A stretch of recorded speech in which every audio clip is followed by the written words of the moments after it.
This is very serious to be involved in an effort to do regime change at home, as we've been discovering as the files have come out with what Elon Musk has been doing. We know that USAID was really about regime change abroad. It was a kind of public-facing part, regime change operation like CIA, but not covert, more overt. Well, now you see a similar blowback, just like they did censorship abroad and brought censorship tools back home. They were doing this sort of thing abroad, creating a predicate essentially for Trump's impeachment.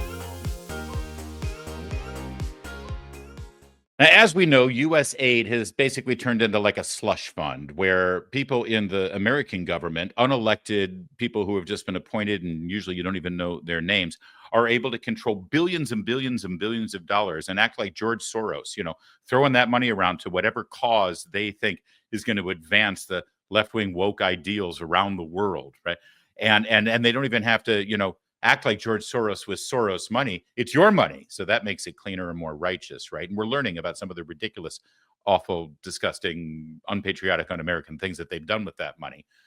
We've also known for quite some time that USAID works hand in glove with the State Department and the CIA to advance American ideals and our agendas in other parts of the world. And you can argue whether that's a good thing or a bad thing, but the fact is they help bolster some activists and protesters in certain countries that will help eventually topple a regime that we think should be toppled in a dysfunctional country.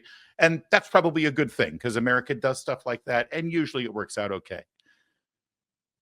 But what we're learning now about USAID is that over the course of the last several years, this rogue agency has run hog wild with their own independent foreign policy. And it appears that that whole idea of instigating regime change was activated here in the United States of America against Donald Trump the first time around.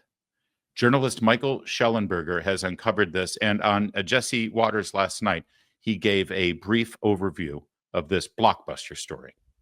That the USAID and the CIA helped orchestrate Trump's impeachment?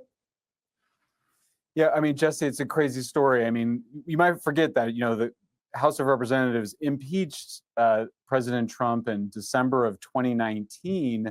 Many people may not remember that it was a CIA analyst who was left over from the Obama White House who wrote the memo that led to the impeachment. It was all based on hearsay. The person had not actually been in the room with Trump.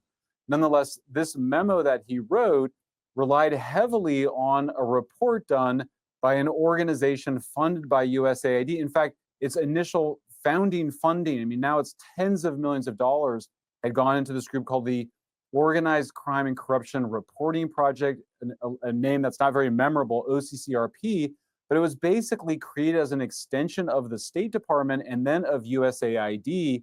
And as you know, Jesse, this is very serious to be involved in an effort to do regime change at home, as we've been discovering as the files have come out with what Elon Musk has been doing. We know that USAID was really about regime change abroad. It was a kind of public-facing part, regime change operation like CIA, but not covert, more overt. Well, now you see a similar blowback, just like they did censorship abroad and brought censorship tools back home. They were doing this sort of thing abroad, creating a predicate essentially for Trump's impeachment. So I think it's just one of many revelations that we'll see coming out in the next few weeks. USAID. All right. Now, I saw that segment last night on Jesse Waters, and I was like, okay, I need more information about this. I mean, what you just heard from Shellenberger is that USAID helped create these various journalistic entities. And this CIA analyst here at home, still unnamed, the whistleblower, got information from one of those entities that Trump had said certain things on a phone call with President Zelensky of Ukraine. That CIA analyst then told Adam Schiff in the House Intelligence Committee, and that's what instigated Trump's impeachment. That's outrageous. And so I went to Shellenberger's Substack, which you should too. It's Public is what it is. That's his news entity. It's called Public. And he has the full detailed story there. You should subscribe to his Substack. He's great. You'll remember Shellenberger joined Matt Taibbi and Barry Weiss and blew up the Twitter files story, right? The details about how the government censored us during the Hunter Biden laptop scandal, as well as during the COVID-19 pandemic. So we've got more information. Now, some of this is going to be repeated from what you just saw, but there's details here, and you've got to follow along on this story because your tax dollars helped fund the impeachment of Donald Trump. This was not an accident. And here's Michael Shellenberger from his Substack giving more details. The CIA, USAID, and OCCRP were all involved in the impeachment of President Trump in ways similar to the regime change operations that all three organizations engage in abroad. The difference here is that it is highly illegal and even treasonous for CIA, USAID, and its contractors and intermediaries, often called cutouts, to interfere in US politics in this way. In response to questions that we sent to OCCRP, it threatened to file a lawsuit against us. The premise of your article is factually false and defamatory, wrote Miranda Petrusik, the editor-in-chief of OCCRP, in an email to us. The claim by Dropsite News and partner media that USAID has control over editorial appointments has been disproven, she wrote, and we suggest you read our response to that. But neither OCCRP nor anyone else has disproved Dropsite's allegations, and Dropsite stands by them. And the evidence does not support OCCRP's claim of journalistic independence. On the website, Petrusik links to a screenshot from OCCRP's own agreement with USAID states requests for approval of new key personnel shall include A, written justification, and B, CV, curriculum vitae in English. Key personnel positions, candidates, and changes to such personnel will require concurrence from the AOR or the agreement officer's representative and approval from the AO, the agreement official. OCCRP claims on its website that USAID's oversight of OCCRP is not what it appears to be. This represents a serious misunderstanding of a common procurement procedure, they write. This person or persons, referred to as the grant's key personnel, ensures that the money we get is spent appropriately and that the work gets done.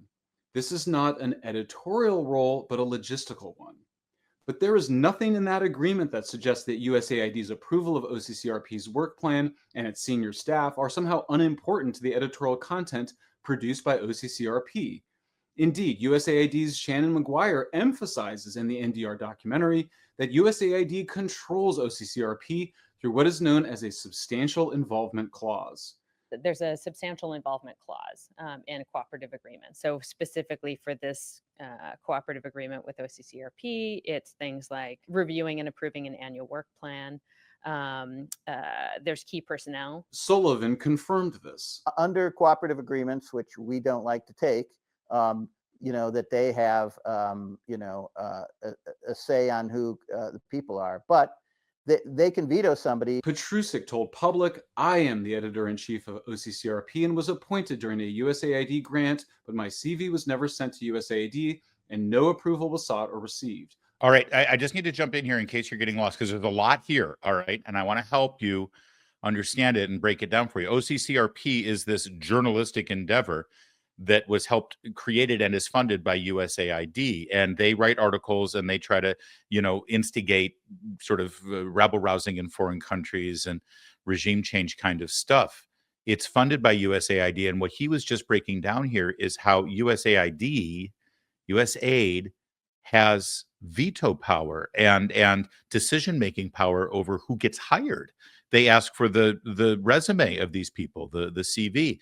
They ask for the application before this OCCRP, this journalistic endeavor, can hire their reporters and the people who work for them. USAID gets to give it the thumbs up or thumbs down. USAID runs this place. And OCCRP is the entity that first published information about Donald Trump's phone call to President Zelensky that then got picked up by a CIA analyst just randomly, accidentally. Oh, hey, look what I saw. And then that was fed. The whistleblower, the whistleblower that started the whole thing for Trump's impeachment over the phone call to Ukraine, never actually claimed that they heard the phone call or knew firsthand anything that happened in the phone call. The whistleblower always said, oh, it's just hearsay. I just heard it third hand. Well, they heard it third hand through this little sock puppet that USAID created and paid for. Are you angry yet? Are you disgusted yet by any of this? Oh, by the way, USAID under Joe Biden was run by Samantha Power.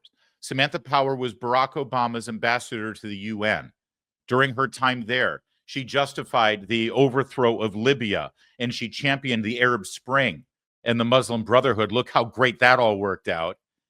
And she also threw Israel under the bus and sided with the Palestinians just weeks before Donald Trump took office.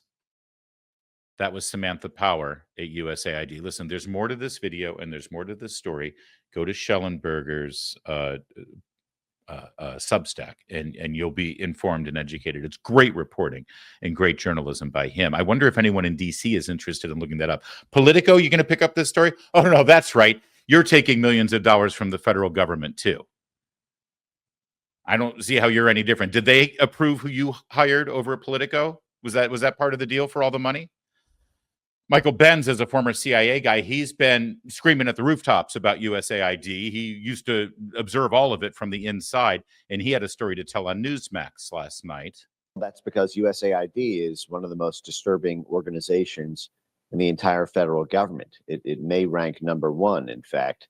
USAID is under the cloak of being a humanitarian aid organization designed to advance U.S. foreign policy, is assigned the dirtiest tasks that the State Department can't get caught doing, and that used to be done directly by the CIA.